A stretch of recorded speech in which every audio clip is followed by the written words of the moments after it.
Germaniyaga hech qanday til sertifikatlarsiz qurilish sohasida $2500 dan $3400 gacha ishlash uchun borishni xohlaysizmi? Buning uchun hech qanday firmalarga yoki agentstvalarga $5000-6000 to'lash shart emas. Hech qanday pul sarflamasdan turib, hozirgi vakansiyamizga anketa ma'lumotlaringiz yoki rezyumelaringizni topshirishni o'rgataman. Buning uchun videoni oxirigacha kuzating. Birinchi o'rinda bizning Telegram kanalimizga kirishingiz kerak bo'ladi. Buning uchun tekin viza qilib o'z Telegramingizdan izlasangiz, Telegram kanalimiz chiqib keladi hamda bu kanalga kirganingizdan keyin to'liq shu yerdan ish haqida ma'lumotni olishingiz mumkin. Hozir men qisqa gapirishim mumkin, chunki video uzoq bo'lib ketmasligi uchun. Ishga ariza yuborish uchun sayt manzilini bosamiz. Bu yerdan ishni to'liq o'qib chiqishingiz mumkin. Mana bu yerdan ishlarni to'liq o'qib chiqqaningizdan keyin mana bu yerdan hozir murojaat qilishni bosamiz. Hamda yuqoriga ko'taramiz. Elektron pochta manzil hamda ish beruvchiga xat, rezyume yuborishimizni so'rayapti. Bu yerdan elektron pochtani tanlab olamiz hamda ish beruvchiga xat yozamiz. Bu nemis tilida bo'lishi kerak. Agarda siz yoza olmasangiz, biz sizning o'rningizga yozib berishimiz mumkin. Xo'p, rezyume fayl qo'shishni bosamiz.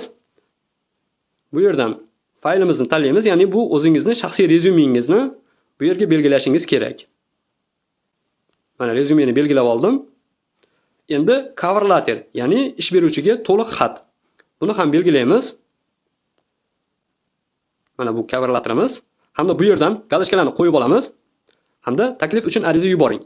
Agarda sizga to'liq gapira olmagan bo'lsam, chunki video qisqa bo'lishi uchun sizga to'liq tushuntira olmayman. Bu yerdan siz to'liq tanishib chiqishingiz mumkin. Rezyume qo'shishga bosamiz, hamda cover letter hamda rezyumengizni bu yerga belgilaymiz. Tekin viza elektron pochta manzilingiz, o'zingizning shaxsiy elektron pochta manzilingiz hamda bu yerdan ish beruvchiga xatni to'liq yozma ravishda yozishingiz kerak. Albatta rezyume, cover letter ham nemis tilida bo'lishi kerak.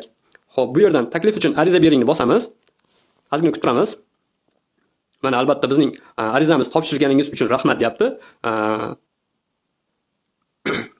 Albatta bu arizani ko'rib chiqqandan keyin agarda bizni tanlab olishadigan bo'lsa, bizning elektron pochtamizga xabar keladi, ya'ni sizga qayta aloqa o'rnatish uchun. Ya'ni siz bilan muloqot qiladi, elektron pochta orqali kerakli hujjatlarni yuboradi, hujjatlarni tayyorlashingiz kerak bo'ladi hamda posolstvo uchun murojaat qilganingizda bemalol viza olib ishga borishingiz mumkin. Agarda e'tibor qiling, siz rezyume tayyorlashni bilmasangiz yoki cover letter tayyorlashni bilmasangiz yoki qanaqa qilib anketa topshirishni tushunmayotgan bo'lsangiz, biz sizning o'rningizga topshirib bera olamiz. Sizning o'rningizga rezyumengizni, cover letteringizni shakllantirib, yozib, professional, ya'ni kuchli qilib nemis tilida yozib tayyorlab topshirib beramiz. Bu albatta pullik, kelishilgan holda. Buning uchun bizning Telegram kanalimizga qo'yilgan lichkamizga murojaat qilsangiz, siz bilan to'liq ma'lumot berishimiz mumkin. Hamda agarda bu saytda tushunmagan joylaringiz bo'lsa ham, to'liq ma'lumotga ega bo'lishingiz mumkin. Buning uchun bizning Telegram kanalimizga obuna bo'lib qo'ying hamda Instagram akkauntimizga ham obuna bo'lib qo'ysangiz, keyingi vakansiyalarimizni o'tkazib yubormasligini